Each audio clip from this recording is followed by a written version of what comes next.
राज्यभर गाजलेल्या भोंदू अशोक खरात प्रकरणावर आधारित असल्याचा दावा करण्यात आलेल्या महाराष्ट्र एप्स्टीन फाईल्स या आगामी चित्रपटाचा टीझर प्रदर्शित करण्यात आला असून त्यानंतर चित्रपटाची जोरदार चर्चा सुरू झाली आहे।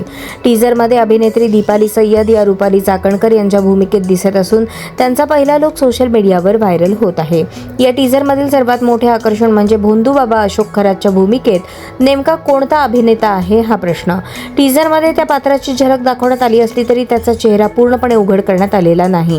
त्यामुळे या भूमिकेत कोणता लोकप्रिय अभिनेता दिसणार याबाबत प्रेक्षकांमध्ये आणि सोशल मीडियावर मोठी उत्सुकता निर्माण झाली आहे।